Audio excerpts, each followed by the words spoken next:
I want to connect up a few dots today in the conversation. I have been talking about ghost kitchens. I've been talking about food. We've been talking about interfaces that consumers use to change behaviors. So I have three fascinating examples that bring this to life and why these companies are using these interfaces to be truly agile.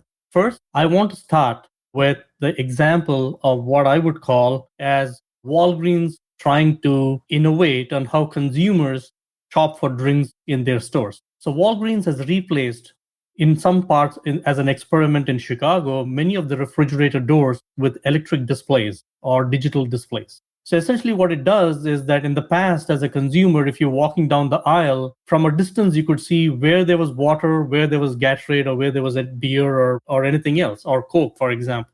But now these displays actually have advertising. So while it creates advertising revenue for Walgreens and the displays look spectacular because these are, when you line up refrigerators next to each other, it's a huge digital wall pretty much. However, consumers are confused because they don't know which refrigerator to get their drink. So simplicity equation of how this digital plays out with consumers in real life is a question mark. And we over and over again see these digital interfaces, the entire conversation in the last episode that I had between how do companies occupy the space between digital and physical to design experiences is something that Walgreens is trying to do with this technology. However, it is a question whether it drives simplicity for the consumer or not. And it plays very well into what Peter is talking about in the research that Peter did with Joe Pine on experience platforms. This entire concept of time saved, time well spent, and time well invested. The question that Walgreens should be asking is, do these digital displays, instead of transparent refrigerator doors, transition the consumer experience from time well spent to time well invested? If not, then they're going to have a problem. The second example I have is autonomous cars and Department of Transportation new policy on autonomous cars. Any new autonomous car that is approved for public use does not need to have any more a steering wheel or a pedal. You will see cars now on roads once they're approved once they're safety approved and being used by people like you and me. They will not have any features that we are used to for a long time, which is steering wheel, a gear shift, and a pedal. None of those exist because it'll be another digital interface when you sit in the car, and probably you'll just simply say, hey, Alexa, drive me to my nearest Starbucks, and it should take you there. The way interfaces bring about agility in your human life also apply in the same way consumers shop for products and experiences. The last example I have is really a cool one.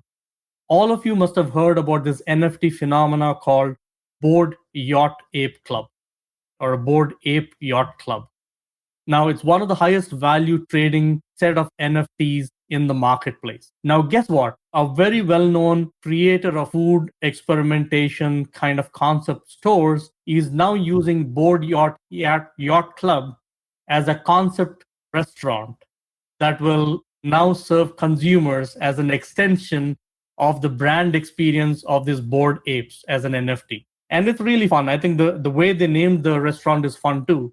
The restaurant is called Bored and Hungry. Now, this is another dimension of an interface extending into the life of people. So if you are into that space, and if you know what a Bored Ape Yacht Club is, and then you go to eat or dine at this restaurant, there is a space that these companies are occupying through ideas of merging what exists in the digital space and what exists as a consumer experience. And for those reasons, the way agility comes to life is when your concept or your strategy occupies those digital physical spaces, experiments with interfaces, and therefore creates new insights and new revenue streams.